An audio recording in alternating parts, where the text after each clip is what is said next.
Jot this down. Also give yourself a chance to change. Some things I held on to that I thought this was it, this was it. I'm telling you, after a while I gave it up, found out it wasn't it. So give yourself a chance to change. Refine your philosophy. Refine your direction. If you'll give yourself a chance to do that, here's what will happen down the road a ways. A new door will open that you haven't discovered before. Give yourself a chance to change.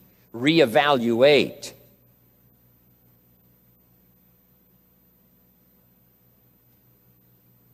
Okay.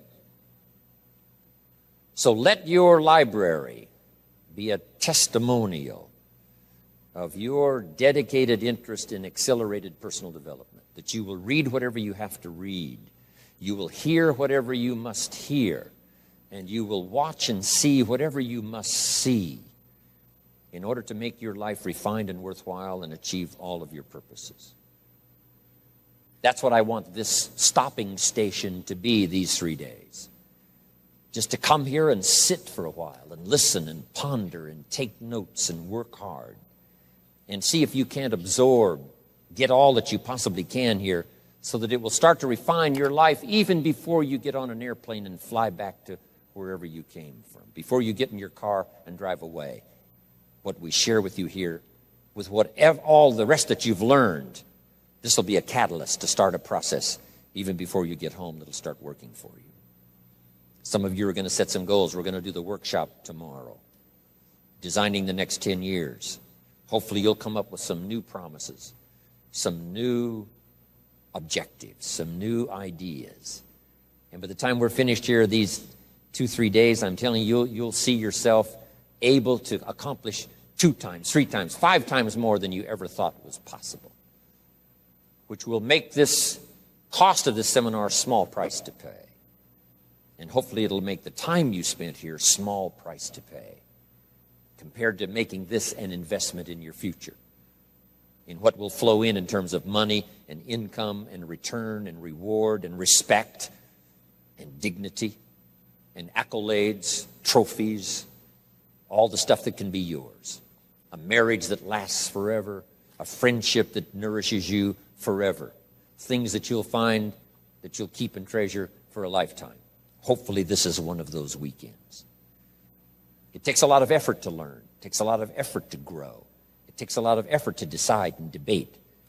But jot this down. It's all worth the price. Whatever stimulates you to think, whatever stimulates you to wonder, whatever stimulates you to react or even to debate, even if you hear something you say, well, that's not right, see, that's still valuable. It means you're awake. It means you're alert. It means you're alive. It means your mind is ready to take on something, whether it's agreeable or not agreeable. Something right, something wrong. Who cares what it is? We've got to listen to a variety of voices. And some are going to come from the left and some are going to come from the right. And some are going to come from mysterious sources. And some will try to entice you with all kinds of stuff. But that's okay. Just so you're alive and alert and awake, ready to process anything that comes your way. Take the best of it and make it beneficial for you, so that tomorrow you walk with a stronger step. Next month you see a clearer vision. And a month from now, the purpose for your life is multiplied by 2, 3, 5. That's what I want to create here. So, now, to hurry and get through, because we have so many subjects to cover, let's cover now some other things under personal development. Here's one that's important as you read and as you listen and as you study and as you grow and as you take notes and as you fill up your journal. And then try to work on the ideas to make yourself valuable in the marketplace. Here's something to remember under personal development, some things I had to learn. First, steps to success. First of all, you need good ideas. Just decide right now you're going to accelerate your plan for collecting good ideas. Ideas for your life, ideas for your health, ideas for your marriage, your relationships. Ideas that stimulate. One idea sometimes leads to the next, needs to the next. And the 4 or 5 ideas in the future that really thrust acceleration into your life, you couldn't have gotten unless you went through the first one and the second one and the third one. Next, you need good plans. So we're going to talk about time management and Game plans tomorrow. You need a good health plan. Traveling around the world, you can imagine the kind of health plan I have to have. If I didn't have a superb, extreme, got to underline the word extreme. If I didn't have a superb, extreme health plan, do you think I could travel all over the world? People look at my calendar and say, impossible. I'm the only one that can do it. Everyone else is too young. Incredible. But I've got to be extremely healthy. I can't let up at all in terms of diet and nutrition, exercise, all that stuff in order to stay healthy. So a good health plan, a good family plan. Here's a good one, a good marriage plan. Some people just go along married with their fingers crossed. You've got to have a better plan than that. Some are whistling in the dark, hoping everything will work out. Not a good plan. You need a good plan for how to use the day. We'll talk about that tomorrow. Best kept secret of the rich, how to use your time. A good plan to meet the right people over the right amount of time to stimulate your life. You need a game plan for lifestyle. We'll talk about that later. So to succeed, we need good ideas and good plans. Here's the next. We have to learn to handle the passing of time. Because all of this takes time to learn, to grow, to change. Getting through the seasons takes time. The spring has a certain amount of time. The summer has time. The harvest has time. The winter has time. Learning to handle the passing of time. Jot this down if you're involved in business. You've got to give your project time. You've got to give your people time. Give people a chance to learn, chance to grow, chance to change. One of the great requirements, especially in such an industrialized, busy, mad, dashing society, and that is to have people patience. First, we exercise it with our children and our family. Getting people to work together, got to have patience, even with your family. If you're involved with independent people, it's a challenge. It's like herding cats, trying to get them to work together. Herding sheep is easy. They very quickly get going the same direction. But try herding cats. It's like your children. Different ages and different personalities and different opinions. To get the family all going the same direction, kind of working together to make things work, I'm telling you, it is a challenge. But if you'll have some patience, you can do it. Now, here's the big one, to have patience with yourself. Give yourself time to learn. Give yourself time to understand good ideas. Give yourself time to make changes and then grow into those changes. Give yourself time to refine your personality to fit the business, whatever business you're engaged in. In some, you may have to speak up a little stronger. In some, you may have to calm down just a little bit more. Just learn to refine your personality and your temperament to suit. All of us can do that, but it takes time. Have patience with yourself. We had to do that from the beginning. Learning to tie the shoestrings of your shoes. If you tried a couple of times and says, I'll never learn this, it's over. Say, no, you can't go through life with your shoes untied. Come on. Some people, maybe it happens for them a little quicker than others. Some people get the hang of it almost overnight. Someone else, it takes a little longer. If it takes you a little longer, have patience with yourself. Because patience has its own reward. Patience is a virtue of the extraordinary kind.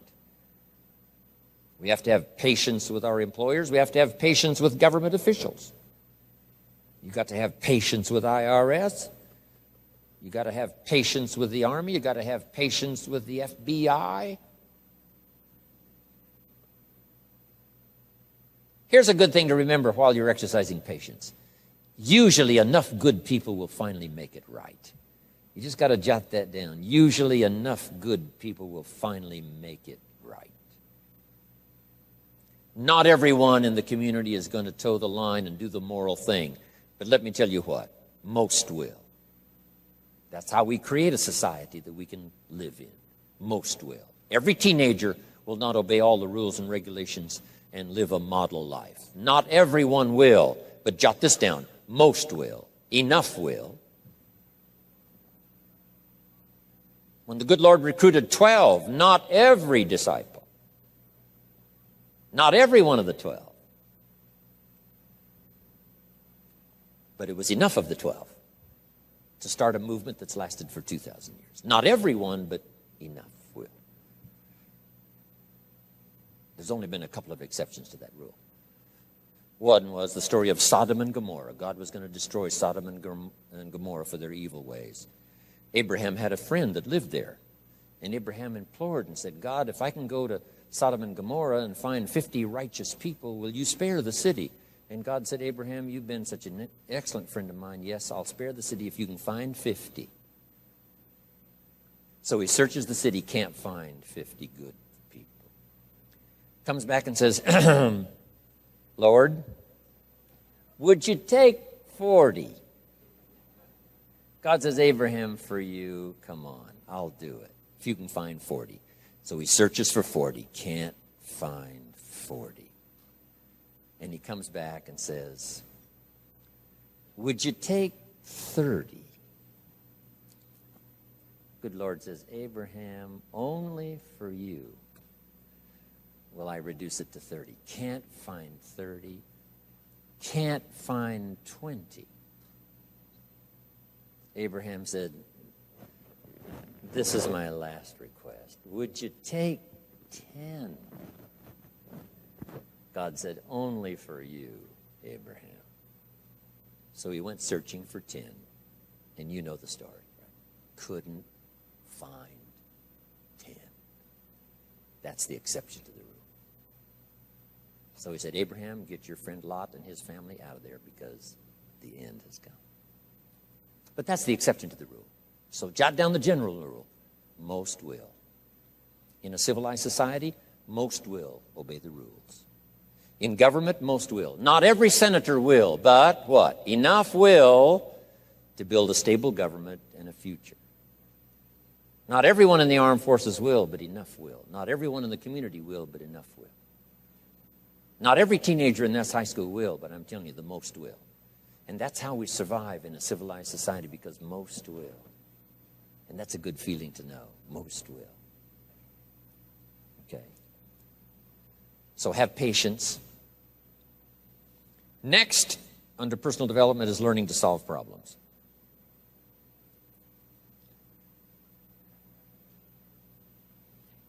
By the way, having patience with the seasons takes time to develop the crop. You can't plant the seed, dig around it in a few days saying, where is it, where is it? And you can't really help. All you can do is nourish. Some people plant in the spring, leave in the summer. Just haven't got the patience to last. So next comes solving problems. Business problems, family problems, personal problems, financial problems, emotional problems. There's all kinds. Here's a good idea I found in solving problems. Every once in a while you've got to, I haven't got it here, but I can just describe it for you. Take a piece of paper, put a line down the center of the paper, and on the left side describe the problem. So just jot that down. A piece of paper in half, on the left side describe the problem. Sometimes it's a good idea to take a problem out of your head and put it on paper. We'll talk a little bit more tomorrow about how to think on paper. This is one of the ways to think on paper. Our mind usually is too busy sometimes to sort things out. So if you take it out of your mind, put it on paper, what is the problem? And you should describe to the best of your ability what the problem is. And then ask this question, is that all of it? Because if you're going to prescribe something for the problem, you need to know what all of it is. When you've got it all listed, on the other side now of the paper is called answers and solutions. The problem on one side, answers and solutions on the other side. And now let me give you 3 questions. 3 questions that can help solve most any problem. Here are those questions. Number 1, what could I do? So just jot that down. What could I do? Then you start developing what we call working papers. And the working papers consist of making a list of the things you could do to solve this problem. Number 1, and you say, well, number 1 would take too long. I can see that right now. Let's go to number 2. Maybe that's the answer. Number 3, no, that isn't it. And let's say you've got several points now and you've done your best to try to solve the problem yourself and you can't solve it yourself. Here's the second question. What could I read? Maybe somebody spent a lifetime researching the problem you've got, and they've got some excellent answers from a lifetime of research.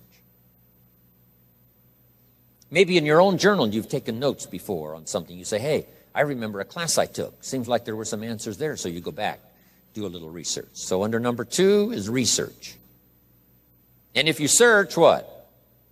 You will find. If you research, you will find. Search and research.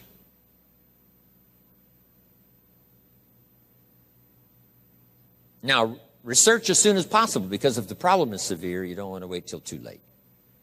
My friend Kenny comes to me and says, he just lost a beautiful lady, fabulous lady. They got a divorce. She was really something.